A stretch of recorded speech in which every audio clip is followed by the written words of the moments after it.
Thank you, Minister. The Honourable Lented. Honourable Deputy Speaker, I rise in support of the Honourable Premier Alan Zilla's State of the Province address last week Friday, as it inspires hope and changes hope into action for all the people of the Western Cape. It is a privilege for me to participate in this important debate on the mandate the DA received from the voters to again govern the Western Cape for the next 5 years. And I'm incredibly proud to be part of a political organization that is forward-thinking, far-sighted, and very positive about the future of our country.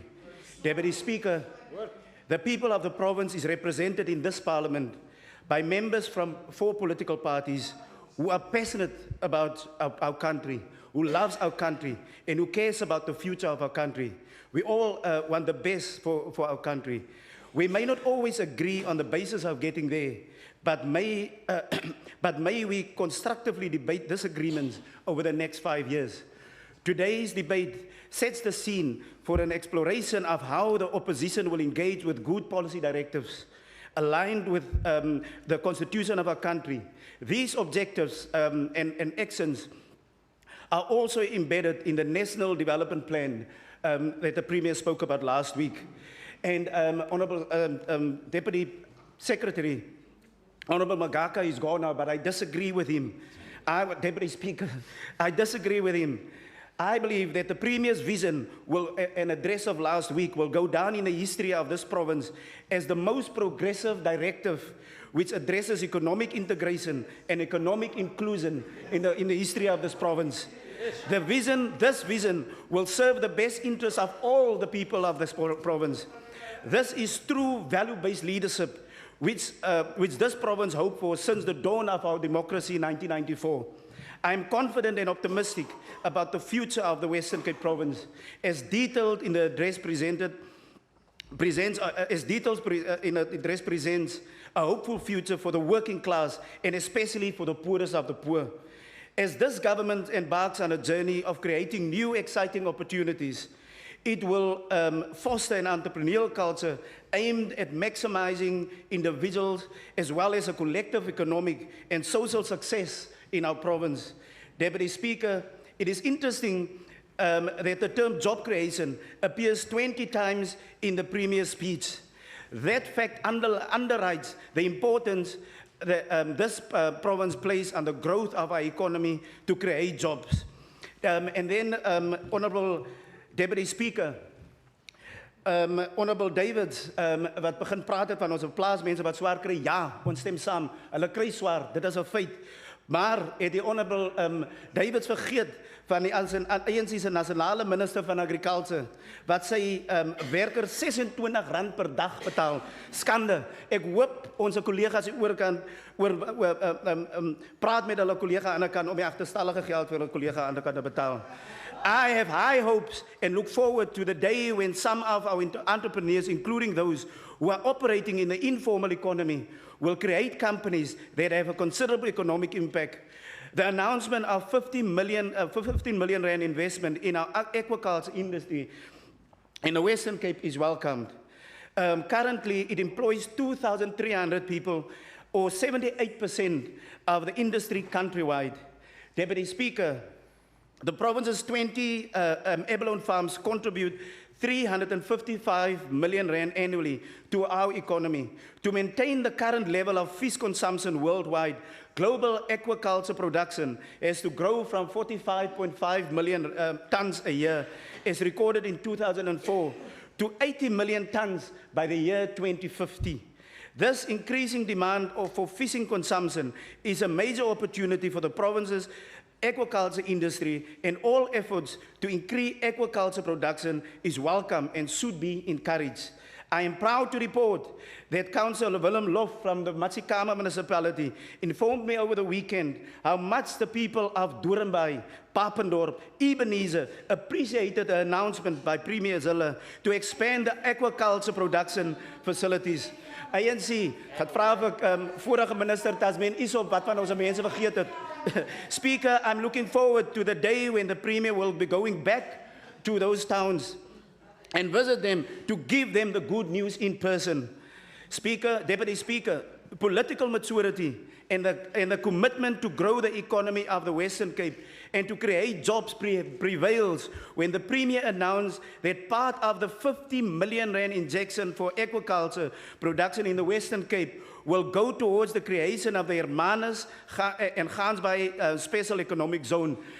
Deputy Speaker, abalone farmers will receive a special tariff and other incentives to increase production, create jobs, and reduce poaching. Deputy Speaker, I am proud to be a member of this House and incredibly proud to serve as an oversight member for the Democratic Alliance. I'm looking forward in keeping the Premier and her government to account. I thank you. Excellent story. Mooi story. Hoor. Thank you. The Minister of Community Safety, Minister Plato. Agbare Speaker, baie dankie. In support of the Premier's State of the Province address, we recognize the hard work this administration has put in towards improving the lives of the people of our province. It did not shy away from the problems we still face. Die agbare Premier is reg as hy uitwys dat daar 'n aantal sosiale uitdagings is wat die provinsie en sy mense se vooruitgang nog steeds ondermyn. Die verwantskap tussen alkohol en dwelmmisbruik, bendegeweld en bedrywighede en die algehele veiligheid van mense is duidelik sigbaar. Die Weskaapse regering is vasbeslote om hierdie probleme aan te spreek deur transversele toetredinge om die komplekse probleme, hul oorsake en hul nagevolge effektief te bestry. En ek is bly, Speaker, dat heelwat van die vorige sprekers hierna verwys het. Die sukses hiervan verg egter toewyding en samewerking vanaf die samelewing as 'n geheel, die regering en die mense daarbuite. Die holistiese benadering waarvan ons ook vanmiddag alreeds gepraat het. Meaningful partnerships are the key to this approach, and we will continue to build on partnerships that we have already created and build new ones where possible. Speaker, a perfect example of how safety can be increased when working better together. All the different spheres of government and departments with the cooperation of the private sector and civil society is the Violence Prevention through Urban Upgrade Program, which is being extended outside of the metro region, which is significantly assisting in bringing down crime. It is this coming together of all stakeholders that will help ensure we realize what the NDP envisage, which is for people living in South Africa to feel safe at home, at school, at work, and enjoying a life free of crime and fear. To make these safety possibilities a reality within communities in the Western Cape, the Department of Community Safety will continue with targeted interventions, promote positive alternatives to those at risk, especially the youth, and carry out its constitutional mandate to provide effective oversight over police services in the province. Agbare Speaker, die jeug in die provinsie bly die kwesbaarste as slagoffers van geweldsmisdade of om vasgevang te word in dwelmmisbruik, verslawing en bendes. Dwelmverwante misdaad het sedert 2003-2004 finansiële jaar met meer as 311,5% gestyg en tans dra die Weskaap by tot meer as 1/3 van alle dwelmhandel en misdaad in die land. Kommerwekkend, Speaker, is die waargeneemde stygings in dwelmverwante misdaad buitekant die metropool ook. Die stand van dwelmverwante misdaad in die provinsie is die rede hoekom die Weskaapse regering steeds die pleidooi rig aan die nasionale minister van polisie om die gespesialiseerde eenhede soos die dwelm- en bende-eenheid binne in die Suid-Afrikaanse polisiediens weer in te stel. Die Weskaapse regering rus egter nie op sy lauwere nie. En as departement is ons steeds besig om te kyk na die platteland as 'n fokus vir misdaadvoorkomings en teen dwelmtoetredinge. The safety of our youth and our children and those at risk is a concern that this government is prioritizing. My colleague Albert Fritz will elaborate further on replicating the success of the Chrysalis Academy. The Department of Community Safety is availing 1.6 million rand for the extension of the Youth Safety and religion partnership over the coming June-July school holidays. The program we launched last year reached nearly 20,000 youth and provided for much-needed recreational opportunities, particularly in high-priority areas affected by crime and domestic violence. The increased funding will allow the program to be extended outside the metro region, which could help address the increase in drug-related crime experienced in rural municipalities such as Worcester, Paternoster, George, Saldanha Bay, and many others. More details on the extent of the program will be announced later. Oversight over the police remains a priority focus for the Western Cape government, as we want the people of this province to benefit from the best possible police service.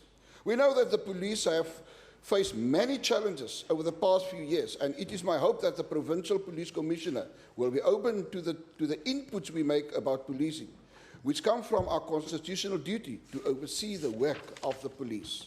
Speaker, one of the most exciting endeavours ahead is the implementation of the Community Safety Act, Act 3 of 2013, and the real benefits it will bring the people of this province.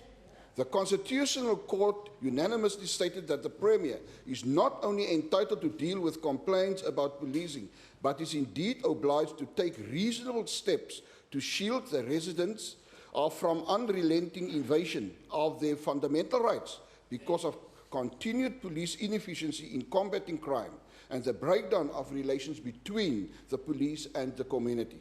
In implementing the Act, the Office of the Police Ombudsman will be created, a first for the people of the Western Cape and also for South Africa. The Act will also introduce a more structured approach to coordinating the work of the neighbourhood watches to ensure that they maximise the service they provide. The Western Cape Provincial Police Ombudsman shall be responsible for dealing with complaints received from people in the province regarding the inefficiency of the police and/or a breakdown in relationships. Speaker, the Ombudsman must be appointed by the Premier of the Western Cape and must be a suitably qualified person with experience in the field of law and/or policing. The appointment is done for a non-renewable term of not exceeding 5 years. The Western Cape Provincial Police Ombudsman and his or her investigators shall have far-reaching investigative powers, which include, amongst others, powers to direct any person to submit an affidavit or to appear before the police ombudsman to give evidence or to produce any document in that person's possession or under their control which has a bearing on the complaint.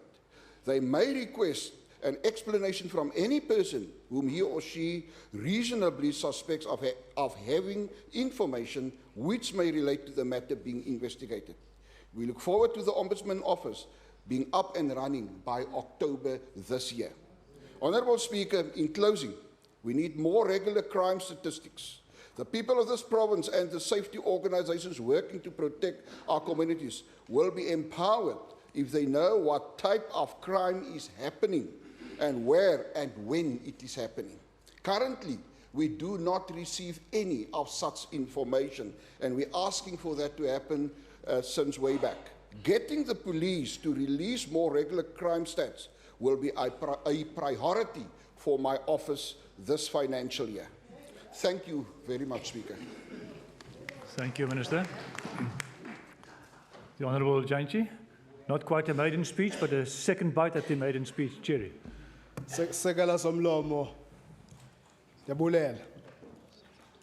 Congratulations are in order for the Premier and her party for a comprehensive victory you received from this electorate of this province. Cherish this because I believe that it's not going to happen again. I also agree with the Honourable Premier that our premise must be the objective of making the Western Cape to succeed. In that, I want to add that the Western Cape should succeed on the following key issues: redressing apartheid legacy, drastically reducing poverty, unemployment, and inequality, because if we do that, the Premier is not going to spend 2/3 of a time on the problems of the social ills that we have.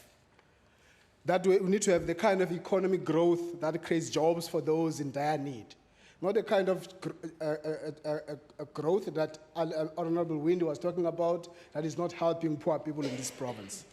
That we need to have well-governed and effective municipalities that deliver decent services to all its people across class, geographic, and race lines.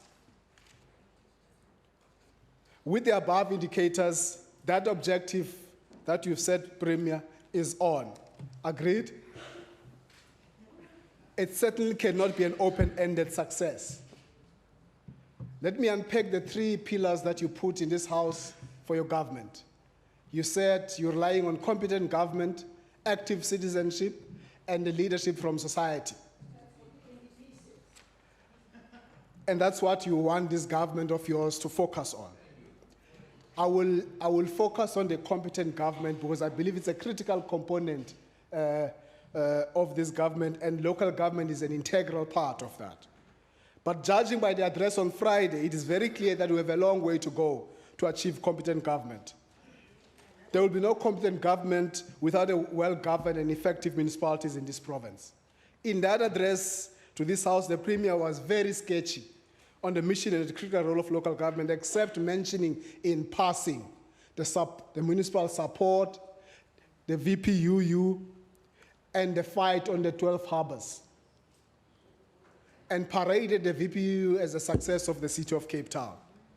In fact, the KfW German Bank involvement in Khayelitsha was a country-to-country arrangement. And Cape Town was identified as an area for piloting, and Khayelitsha where the concept will be tested. I'm aware of the matching funding from National Treasury.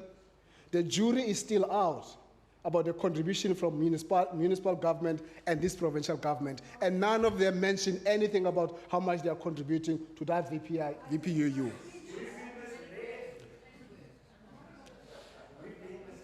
As VPUU will be correctly expanded to other areas that you mentioned, we will help you, Premier, probing the actual lessons so that the new areas do not stumble over the same mistakes.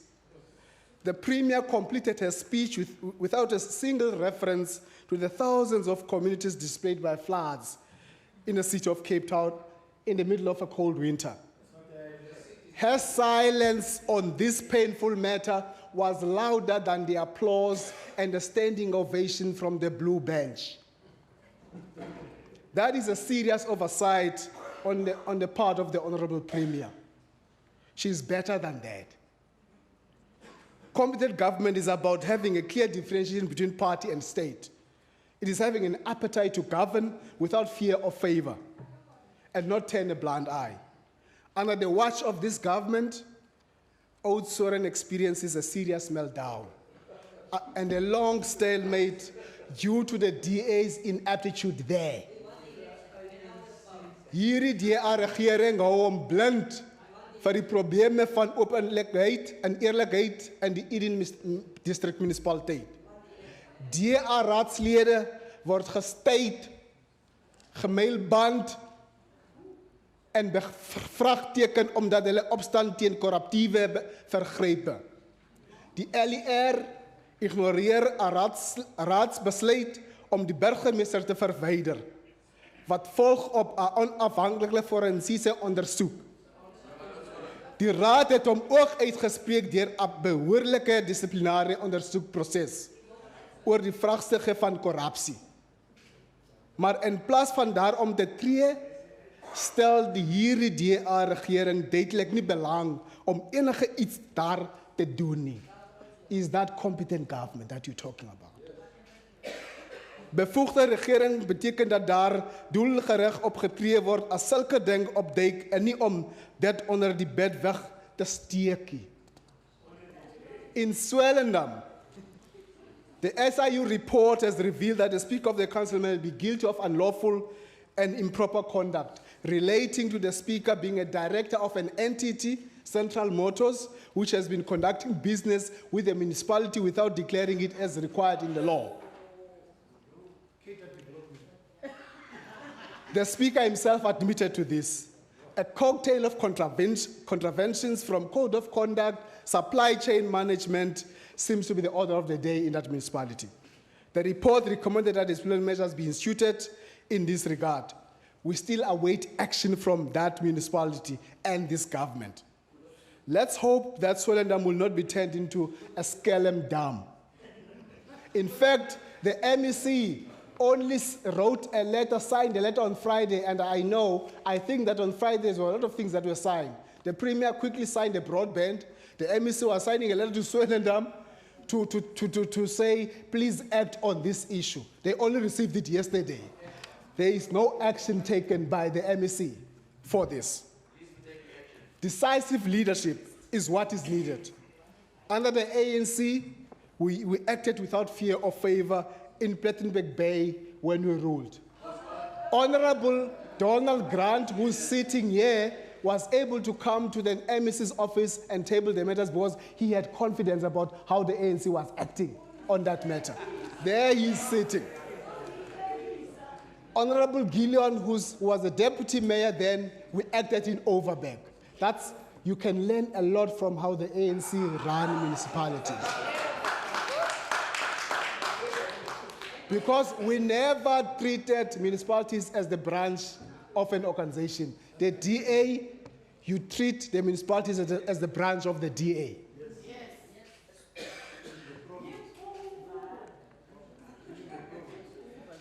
Competent government is about doing the basics right. The Premier was big on diagnosis and not much on the remedy. Inkulumbuso iyakwazi ukucofa ihlaba. Ebebeka izinto apha esivumelana nazo ezinjengezi ba otata abangabahoyi abantwana babo ukusetyenziswa kweziyobisi lulutsha ukumithwa kwamantombazana eselula yenze bangabi nakamva. Ingxaki ekhoyo yinto yobana akazi nayeza kwezi ngxaki.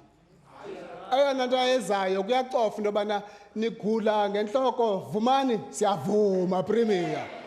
Abantwana bayamitha vumani siyavuma Premier. Akho nto ayibeke etafuleni eliyeza into yobana le ngxaki izawusonjululwa njani. She was too big on diagnosis and nothing on the remedy and the action. I want to remind the Premier and say to you, Honorable Premier, that excuses, just like ill-conceived ideas, have a tendency to dry up. This DA government is reaching that point. No amount of excuses you're going to put on the table for not addressing, for not running this government properly.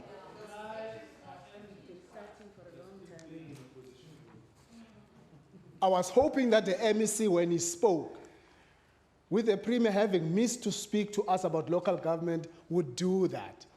But it is very clear that we really have a long way to go.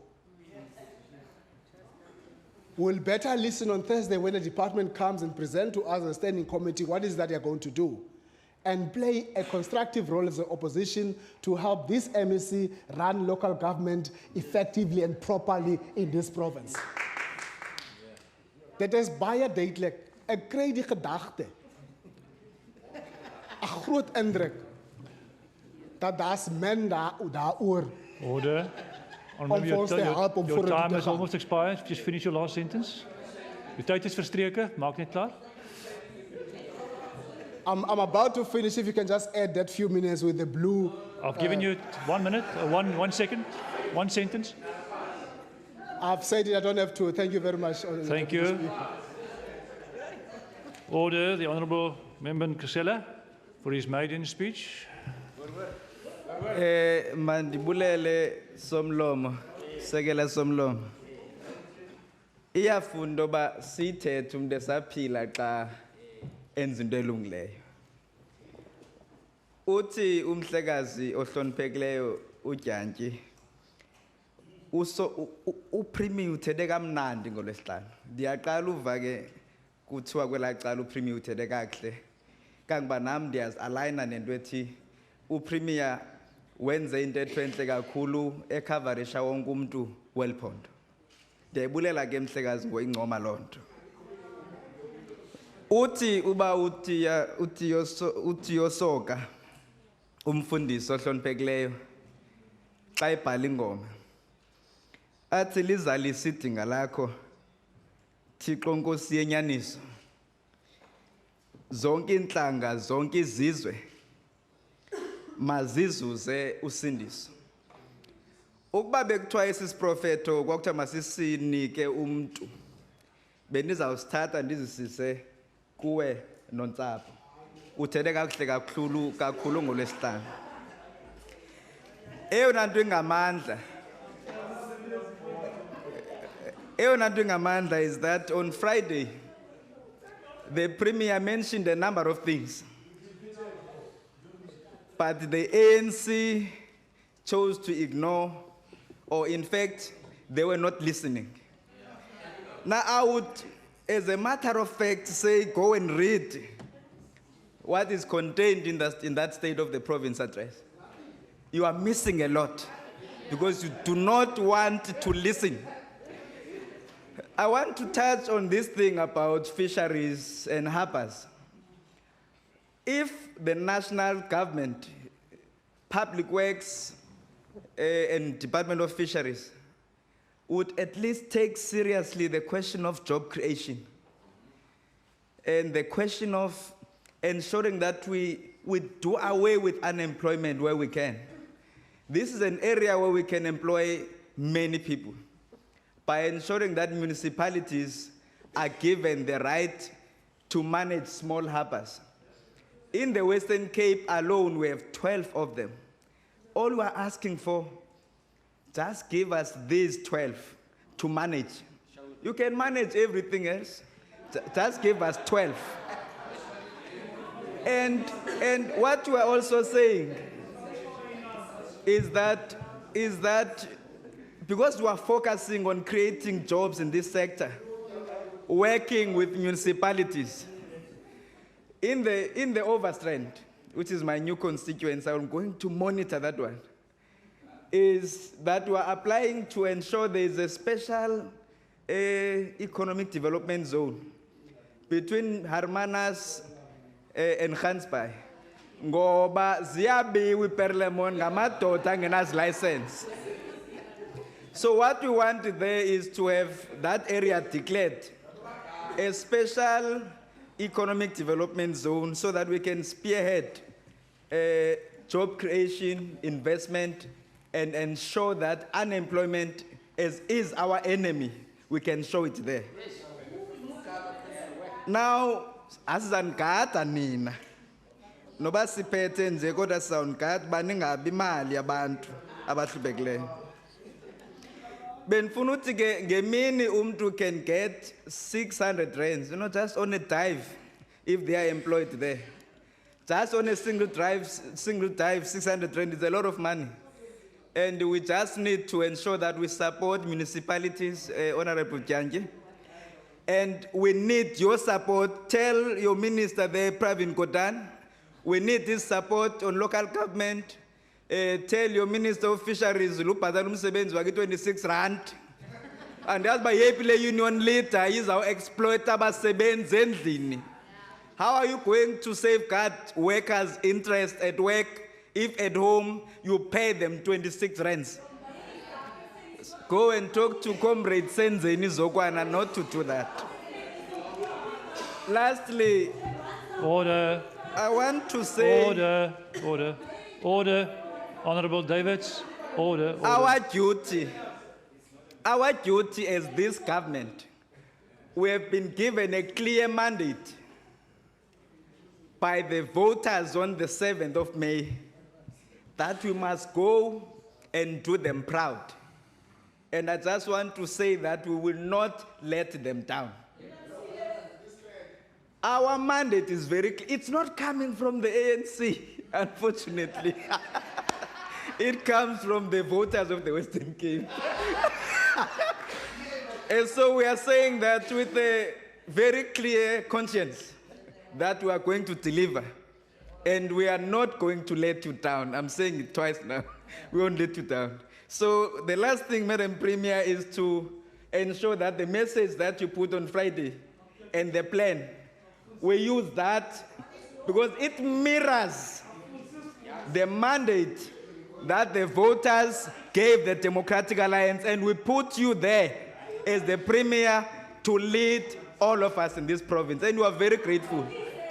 Now it shows that Order, Okay. order. I still have some time. Let me tell you something.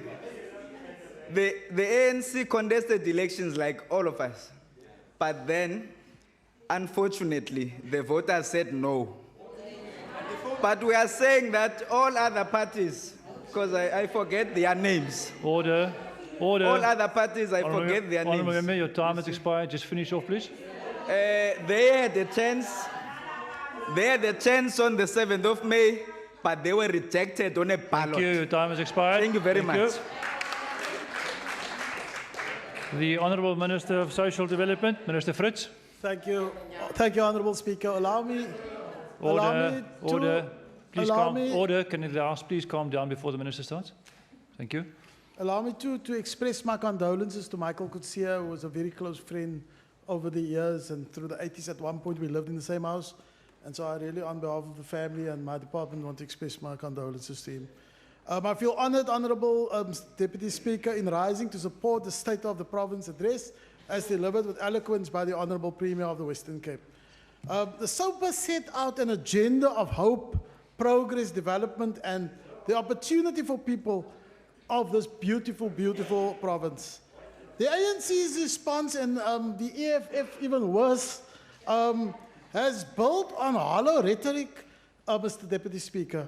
Let us be led by the facts which speaks for themselves in every area that we have prioritized. So let me give Honourable Dianti the medicine. You know, we have heard the diagnosis. Let me give you the medicine. That's the facts of what we are doing in the Western Cape. Honourable Deputy Speaker, I want to start off with the issue around youth development.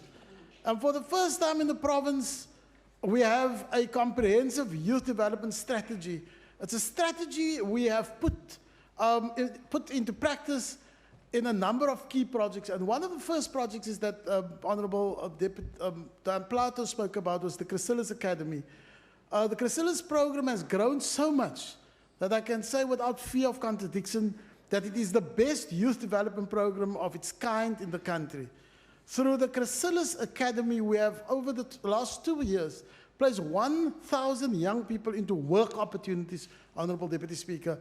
And we are going to continue to expand the program even to greater heights, specifically around what the Premier announced in the House with the budget and the amount of money we got from the European Union to develop Wolverkloof as an extension of that. I'm so proud to announce that KwaZulu-Natal, the province of KwaZulu-Natal, have already come to us, and we have already trained young leaders from KwaZulu to be able to go and carry it out in KwaZulu-Natal.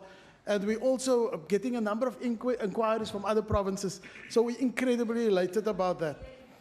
The youth cafes that the Premier mentioned, since the launching of the first youth cafe in Rocklands, Mitchell's Plain in January 20th this year, over 750 young people have registered at the cafe in order to access its skills, development services, and support.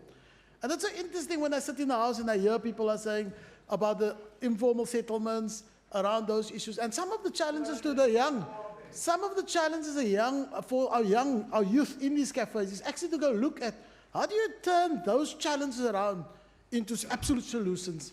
And also to move away from the apartheid way of thinking into developmental development thinking. And not to just make a noise in the house about it, but to actually go do something. And that's to the Honourable Paulson. Thank you.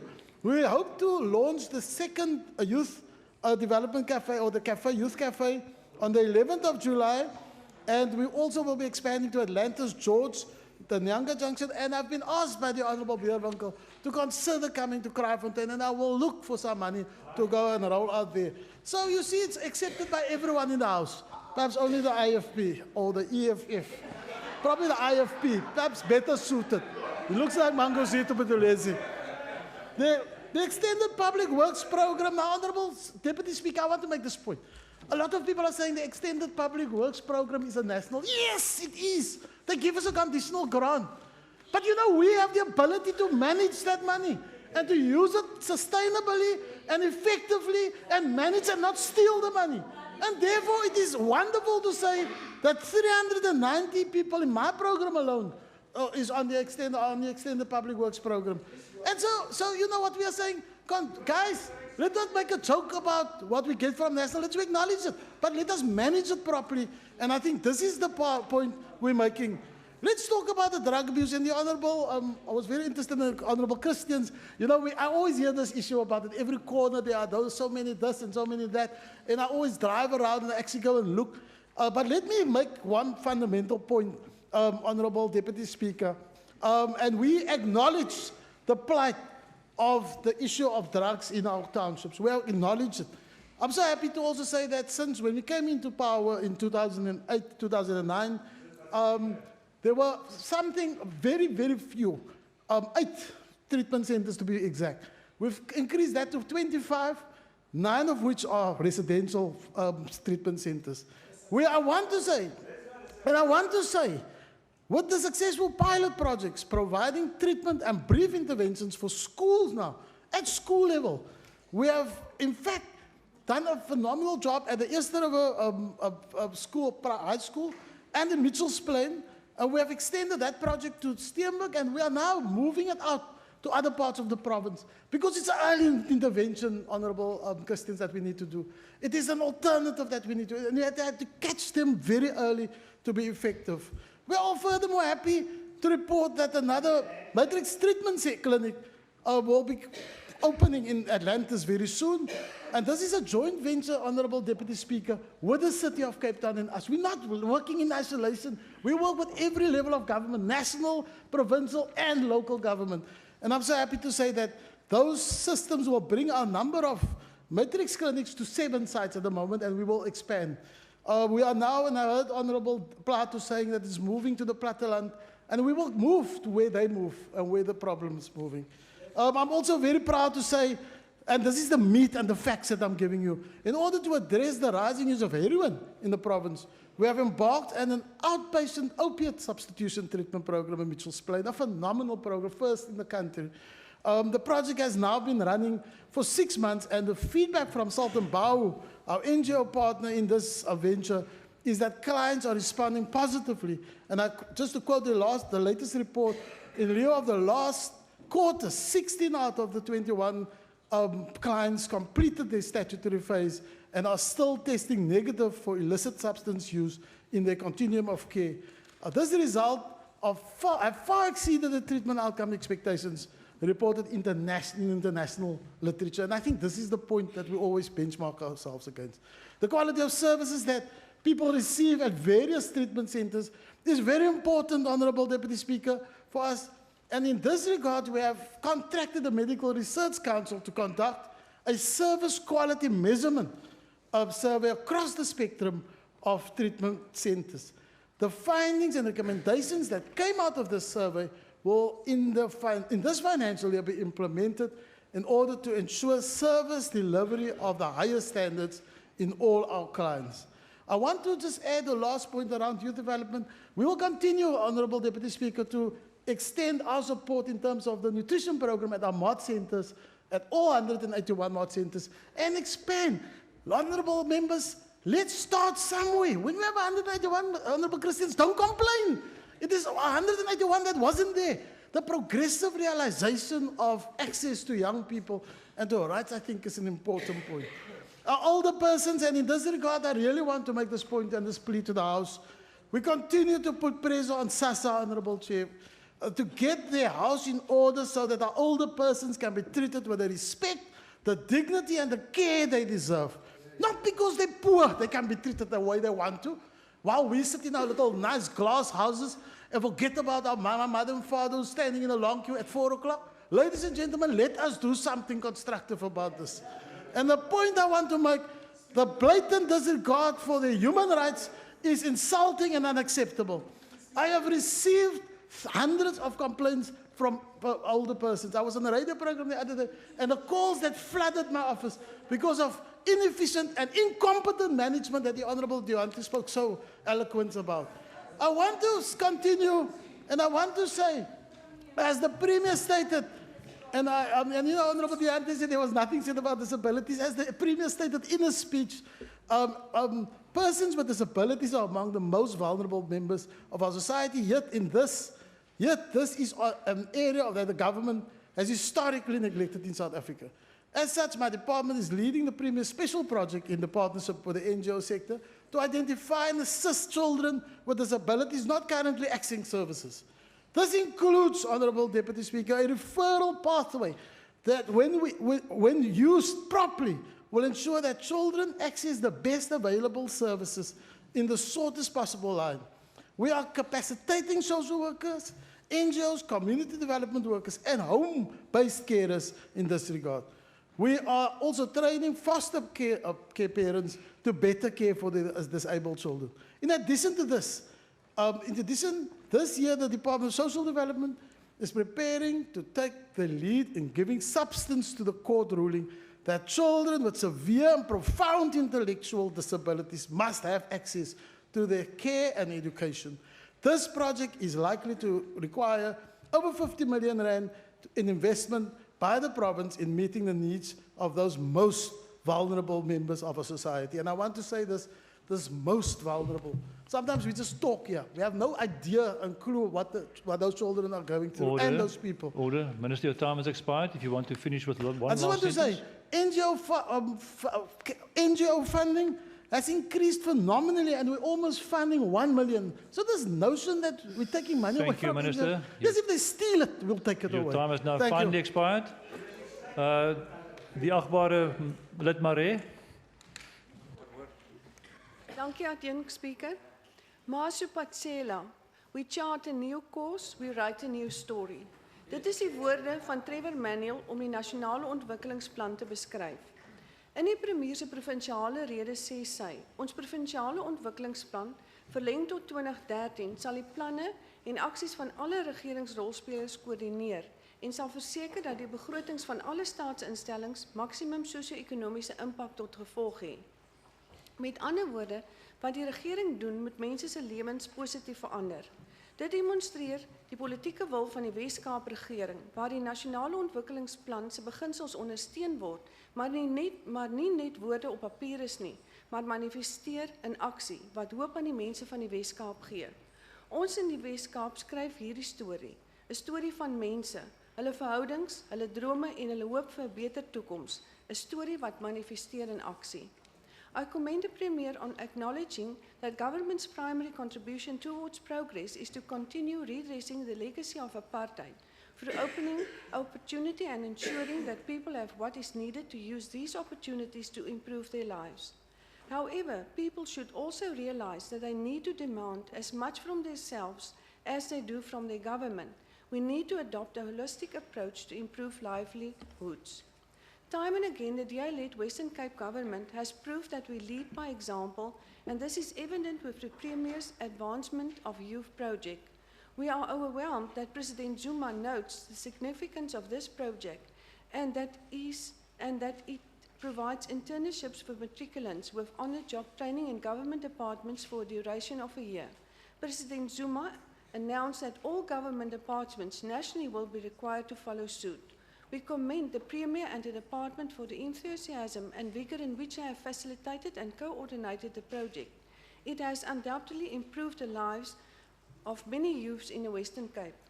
To redress the issue of youth and unemployment in the Western Cape, which is still a serious concern, I am heartened that 1,000 young people were placed at companies at the end of the 2013-2014 financial year on the Work and Skills Programme, and that an additional 750 learners in each of the 2014, 2015 and 2015-2016 financial years will also be placed. Die Wes-Kaap regering weet dat die mees belangrikste intervensie ten opsigte van vaardigheid is om te verseker dat elke kind toegang het tot basiese kwaliteit opvoeding. Not only is the Western Cape government making strides in improving the livelihoods of youth in the Western Cape through skills development and creating sustainable employment, but through increasing wellness, decreasing the burden of disease for all in the province. The Premier acknowledged meeting the health needs of an ever-expanding population with a limited budget requires innovative thinking and strong partnership with the private sector. The Minister of Health, Theuns Botha, and his department must be applauded for their continuous innovative proactive efforts in increasing wellness in the Western Cape. I am of the opinion that even opposition parties can agree that the state of health in the Western Cape is by far the best in the country. The second term will be guided by the Healthcare 2030 framework, and that 3.3 billion rand is allocated to building new health facilities and for the upgrading of existing clinics and hospitals, which will indeed redress current delays and issues within the health department and deliver quality health services to the people of the Western Cape. I am in full support of the development and replacing of a number of health facilities, especially in the rural areas of the province, as I will certainly address the burden of disease for the province as a whole and significantly increase wellness nationally as well. This will also provide universal access with a focus on prevention, education, disease management and treatment. In the words of Theodore Roosevelt, far better it is to dare mighty things to win glorious triumphs, even though checkered by failure, than to rank with those poor spirits who neither enjoy much nor suffer much because they live in a great twilight that knows not victory nor defeat. The Premier did not simply list all the successes enjoyed by the Western Cape government, but admitted that despite sustained progress, there are a number of social challenges we face that compromise our education outcomes and threaten job creation, particularly amongst our youth.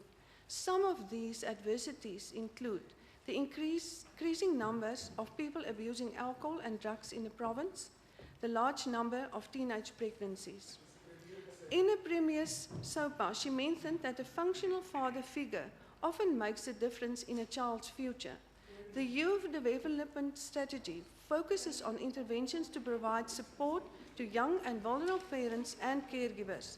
'n Gesonde gemeenskap word gevorm deur gesonde families, waarvan die belangrikste komponent die kinders is. Indien ons 'n respekvolle, vredelewende en geordende samelewing wil wees, moet ons bewus wees van die belang van die familie en gesin. Therefore, as the Premier mentioned, all government, departments and institutions, civil societies, communities and particularly parents and individuals need to play their part. In supporting the Premier's address, it is clear that the recognition of the inherent dignity and of the equal and absolute rights of all people is at the core of the Western Cape's DA-led government. I thank you.